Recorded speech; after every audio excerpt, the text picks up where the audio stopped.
Hello everyone, welcome to the YouTube channel of Chamali Devi Institute of Pharmacy Indore. Today we will discuss here about anti-malarial agents. Let's start with the introduction to malaria. Malaria is a life-threatening disease caused by parasites that are transmitted to people through the bites of infected female Anopheles mosquitoes. It is preventable and curable. Malaria is still one of the most dreadful protozoal disease affecting men. Until recently it was of a worldwide spread. However, the disease occurs now mainly in tropical countries of the world. It is quite painful and distressing to know that more than 1 million people die of malaria each year, and most of these people belong to the third world countries. Malaria has been eradicated from the developed countries as a result of the malaria eradication program of the World Health Organization. The causal organisms responsible for malaria belongs to the genus Plasmodium, which is of the class of protozoa known as Sporozoa. There are 4 different species which are accepted as being responsible for human malaria. These are Plasmodium malariae, Plasmodium vivax, Plasmodium falciparum, and Plasmodium ovale. Plasmodium is a multifaceted organism. It changes not only its shape and form but also its home during the course of its life. Plasmodium falciparum causes severe and fatal form of malaria. It destroys large number of blood cells causing anemia. It also penetrates the tissue of certain organs like brain, spleen, kidneys, etc.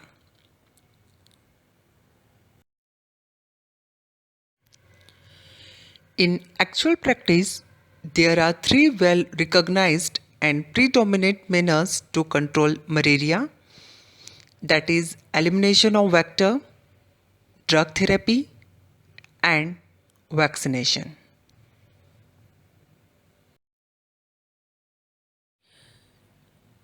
Now here we will discuss about the life cycle of malaria. Malaria infection begins when an infected female Anopheles mosquito bites a person, injecting Plasmodium parasites in the form of sporozoites into the bloodstream. The sporozoites pass quickly into the human liver. The sporozoites multiply asexually in the liver cells over the next 7 to 10 days, causing no symptoms. In an animal model, the parasites in the form of merozoites are released from the liver cells in vesicles, journey through the heart and arrive in the lungs, where they settle within lung capillaries. The vesicles eventually disintegrate, freeing the merozoites to enter the blood phase of their development. In the bloodstream, the merozoites invade red blood cells and multiply again until the cell bursts. Then they invade more erythrocytes. This cycle is repeated, causing fever, and each time parasites break free and invade blood cells. Some of the infected blood cells live the cycle of asexual multiplication. Instead of replicating, the merozoites in these cells develop into sexual form of the parasite, called gametocytes, that circulate in the bloodstream. When a mosquito bites an infected human, it ingests the gametocytes, which develop further into mature sex cells called gametes.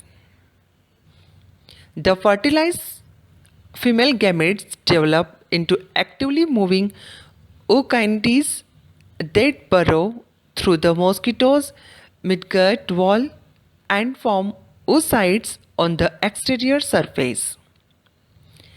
Inside the oocyte, thousands of active sporozoites develop.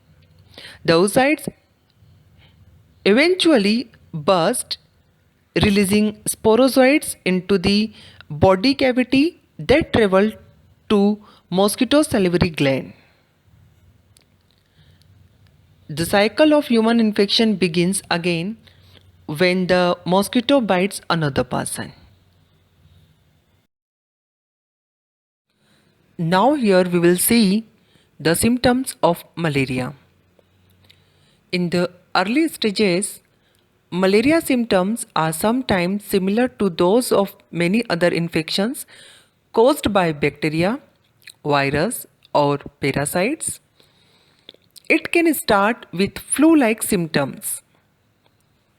Symptoms may include fever, this is the most common symptom, chills, headache, sweat, fatigue, nausea and vomiting, body ache, and generally feeling sick. People who get infected many times may have the disease but have few or no symptoms. How bad malaria symptoms are can vary depend on people's age, general health, and the kind of malaria parasite they have. In rare case, malaria can lead to impaired function of the brain or spinal cord, seizures, or loss of consciousness. The most serious type of malaria infection can be deadly. In this slide, we will discuss about the anti-malarial agents and the objectives and uses of anti-malarial drugs. Anti-malarial agents are chemotherapeutic agents which are used for the prevention and treatment of malaria. The objectives of anti-malarial drugs are to prevent clinical attack of malaria, to treat clinical attack of malaria, to completely eradicate the parasite from the infected body, and to cut down human to mosquito transmission.